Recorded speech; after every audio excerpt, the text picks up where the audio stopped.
Hello photo friends.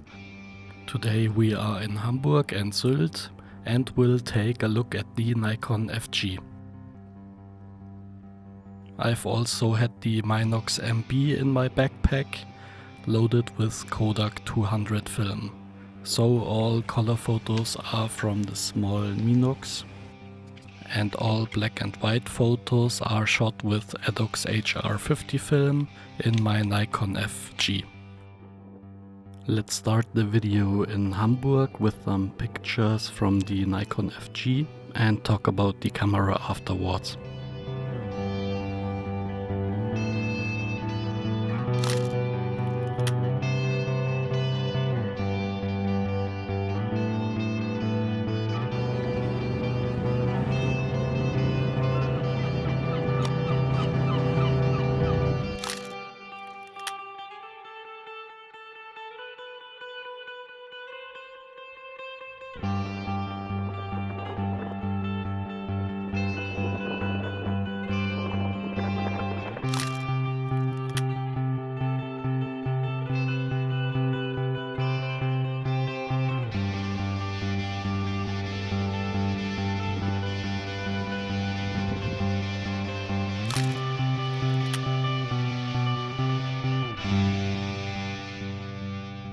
The Nikon FG is a manual focus SLR camera that was released in 1982.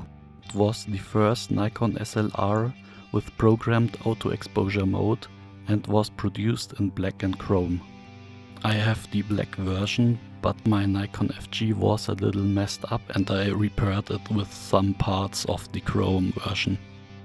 On the front there is the lens release button, a backlight button for P and A mode, which increases the exposure by +2, a 10-second self-timer, which is also a mirror lock-up, and a detachable hand grip. The shutter dial on the top goes from 1 second to 1/1000th of a second. In the aperture mode you choose the aperture and the camera selects automatically the right shutter time for you. In program auto exposure mode, the camera automatically selects the correct shutter speed and aperture. For this, the aperture on the lens must be set to the smallest possible aperture, for example f/16. To exit both modes you have to press a little button. There is also a mechanical shutter release with a 90th of a second, where the shutter dial is quite stiff and hard to spin, and also a bulb mode for long exposures. The transport lever can be folded out. Unfortunately, the film transport with the Nikon FG is not as smooth as, for example, with the Nikon F, FM or FE series, but it still works very well. Next to the shutter dial is also a film counter and a lever which gives you an acoustic signal when you lightly press the shutter button and the camera cannot expose properly or the exposure is under 1/30th of a second. This works only in the automatic modes. The Nikon FG has a split screen prism to focus, like in most Nikon SLRs. In manual mode the selected shutter speed is indicated by a lit LED. The correct exposure measured by the camera is indicated by a flashing LED. In the automatic modes, the correct exposure is shown as a lit LED. If there are two lit LEDs, the exposure is between these two times. There is also a LED if the camera cannot expose correctly because the scene is too dark or too bright. And another LED for flash uses. The ISO can be changed by lifting the ISO wheel and spinning it. To change the exposure compensation, press the little button and spin the wheel. On the bottom we have connections for a motor drive, the battery chamber, a tripod socket and a button for rewinding the film. To load a film, open the back by lifting the rewind crank. Insert the film in the right spool and place the film canister in the left chamber. Press the rewind crank down and advance the film. Close the back door and advance the film till 1 appears in the film counter.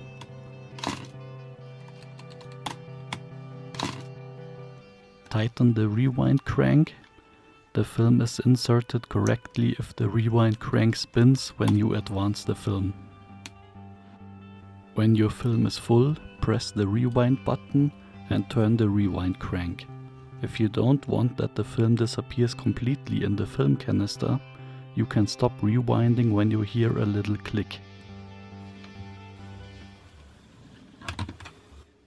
which is the noise of the film disconnecting from the right spool. I will give my final thoughts on the camera at the end of the video, but for now let's see some nice impressions of Sylt.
That's it for Sylt. It's a really beautiful island and not too crowded with tourists in winter.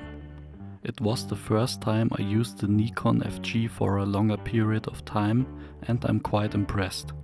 I like the fact that it's still a bit smaller and lighter than the more professional Nikon SLRs and still feels good in the hand with the grip. But if you have bigger hands, that might be not the case for you. The two automatic modes can be helpful and the body has a quality feel to it. What I don't like so much is the transport lever, which is not so smooth. Also the fact that the selected aperture is not displayed in the viewfinder and the lack of double exposure. However, as the Nikon FG is still fairly cheap, I would really consider buying a Nikon FG before spending hundreds of euros more on a more popular Nikon SLR, which maybe is only slightly better. Thanks for watching and see you next time.